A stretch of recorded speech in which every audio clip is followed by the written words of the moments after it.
કક્ષા 4 વિષય હિન્દી। આજે આપણે શીખીશું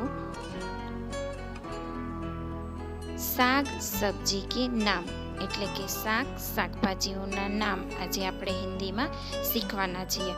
અને ગુજરાતીમાં તો શાકભાજીના નામ આવડે જ છે, પરંતુ આજે આપણે એ બધા જ નામોને હિન્દીમાં શું કહેવાય તે શીખવાના છીએ। તો એની અંદર ઘણા બધા નામ એવા છે જે એક સરખા છે, એક સરખી રીતે બોલાય છે, અને ઘણા નામ અલગ પડે છે। તો આપણે આજે શીખીશું। તો સૌ પ્રથમ એની અંદર જોઈએ તો આ કયું શાકભાજી છે, તો તેને લગભગ ઘણા બધા ઓળખે છે, ઘણા નથી ઓળખતા। તો આ છે અળવી।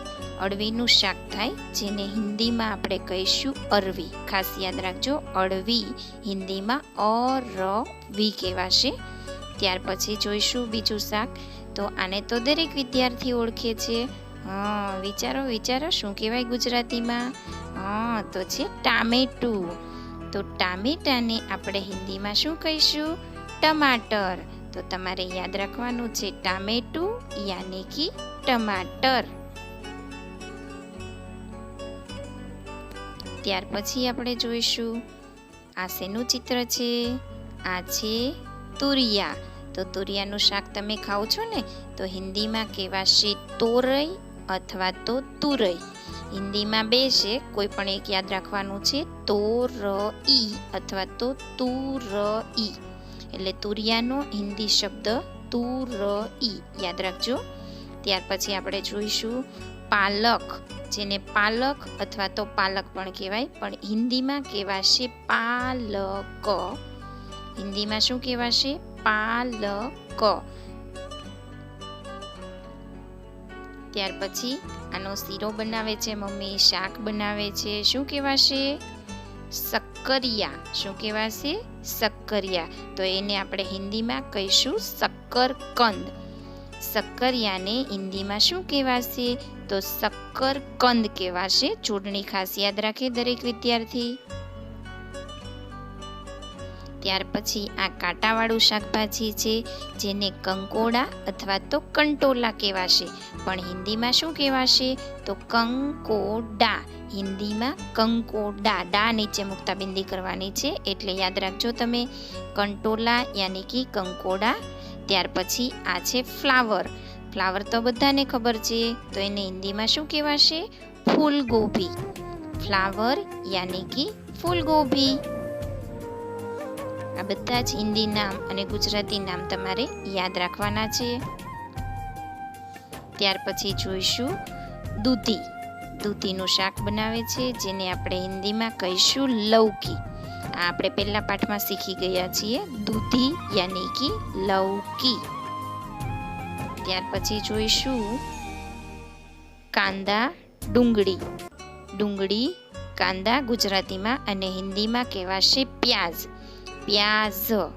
કાંદા યાની કે હિન્દીમાં કહેવાશે પ્યાજ। એટલે તમારે યાદ રાખવાનો છે હિન્દી શબ્દ પ અડધો આવશે, જોડણી પણ ધ્યાન યાદ રાખવાની છે।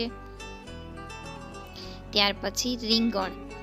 રીંગણ હિન્દીમાં કહેવાશે બેંગન। બ ઉપર બે માત્રા અને એક અનુસ્વાર કરવાનો છે, રીંગણ યાની કે બેંગન। ત્યાર પછી જોઈશું વટાણા। તો આ વટાણાનું ચિત્ર છે, જેને હિન્દીમાં આપણે કહીશું મટર। વટાણાનો હિન્દી અર્થ શું થશે? તો યાદ રાખવાનું છે મટર। વટાણા યાની કે મટર। હવે આ છે રતાળુ। રતાળુ, જેમ બટેકા પૂરી ખાવ છો એમ રતાળુ પૂરી પણ બને છે, રતાળાનું શાક પણ બને છે। તો હિન્દીમાં કહેવાશે રતાલુ। અડડું અને લુ એ બંનેમાં ફેર છે। ત્યાર પછી જોઈશું આદુ। તો આદુને હિન્દીમાં શું કહેવાશે? વિચારો તો। અદરક। શું કહેવાશે? અદરક। આદુ યાની કે અદરક। આગળ જોઈએ તો આ છે સુરણ। સુરણનું શાક બનાવે છે ઘણા બધા, જેને હિન્દીમાં જમીકંદ અથવા તો સુરન કહેવાશે। જમીકંદ અથવા તો સુરન। તમને જે નામ સારું લાગે ઝડપથી આવડી જાય તે તમારે યાદ રાખવાનું છે. ત્યાર પછી જોઈશું કારેલા. કારેલા હિન્દીમાં કહેવાશે કરેલા. કડવા હોય પણ આપણે હિન્દી નામ તો યાદ રાખવું જ પડશે, કરેલા. ત્યાર પછી આગળ જોઈશું તો આ છે કોળું. કોળું તો જેને હિન્દીમાં કહેવાશે કુમ્હડા અથવા તો કદ્દુ. કુમ્હડા અથવા તો કદ્દુ. કોળું પીળા કલરનું અથવા તો ઓરેન્જ કલરનું હોય છે, યાદ રાખજો, કદ્દુ. ત્યાર પછી આપણે જોઈશું ગાજર. તો ગાજરને હિન્દીમાં પણ ગાજર જ કહેવાશે, એટલે કે હિન્દી અને ગુજરાતી બંનેમાં ગાજર જ કહેવાશે, પણ લખાય કઈ રીતે તે ધ્યાન રાખવાનું છે. ત્યાર પછી આગળ જોઈશું આ છે ગુવારસિંગ, જેને હિન્દીમાં આપણે કહીશું ગ્વારફળી. ગ્વારફળી, ગુવારસિંગ યાની કે ગ્વારફળી. જોડણી ખાસ જોજો, ગ અડધો જ છે. ત્યાર પછી આ છે ટિંડોળા. તો ટિંડોળાનો હિન્દી અર્થ થશે ચચરીડા, એટલે કે ટિંડોળા એક એવું શાકભાજી, સંભારો પણ થાય છે, એનું શાક પણ થાય છે, અને એનું નામ છે અલગ પડે છે, એટલે તમારે ખાસ યાદ રાખવાનું છે ટિંડોળા યાની કે ચચરીડા. ડા નીચે મુકતા બિંદી કરવાની છે. ત્યાર પછી આ તો બધા ઓળખે છે બટાકા, જેને હિન્દીમાં કહેવાશે આલુ. બટાકા યાની કે આલુ.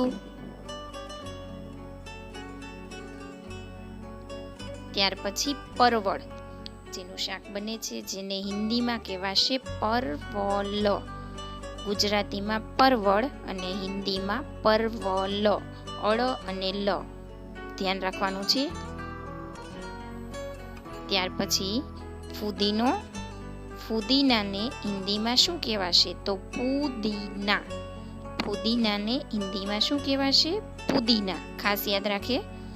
ત્યાર પછી જોઈશું કોબીજ. તો કોબીજને આપણે હિન્દીમાં કહીશું બંધ ગોભી અથવા તો પત્તા ગોભી. બંધ ગોભી અથવા તો પત્તા ગોભી, કોઈ પણ નામ યાદ રાખી શકો છો તમે. ત્યાર પછી જોઈશું ભીંડો. તો ભીંડાને હિન્દીમાં શું કહેવાય? તો બધાને આવડે છે ભીંડી. ભીંડો યાની કે ભીંડી. હવે છે મૂળો. તો મૂળાને હિન્દીમાં કહીશું મૂલી. મૂળો યાની કે મૂલી. તો આ બધા જ શાકભાજીના નામ છે એ તમારે યાદ રાખવાના છે. હવે આપણે થોડાક જે શાકભાજીના નામ છે એને લાઈનમાં જોઈ લઈએ વ્યવસ્થિત. ફ્લાવર, તો ફૂલગોબી, આ જે અઘરા છે એ છે. તુરિયા, તો તુરઈ અથવા તો તોરઈ. આદુ યાની કે અદરક. કાંદા યાની કે પ્યાઝ. કોળું, તો કુમ્હડા, કદ્દુ. ફુદીનો, પુદીના. ગુવારસિંગ, ગ્વારફળી. કોબીજ, બંધગોભી. તો આ બધા જે હિન્દી અને ગુજરાતી શાકભાજીના નામ છે તે તમારે યાદ રાખવાના છે. ઓકે, ફરીથી નવા વિડીયો સાથે મળીશું. Thank you.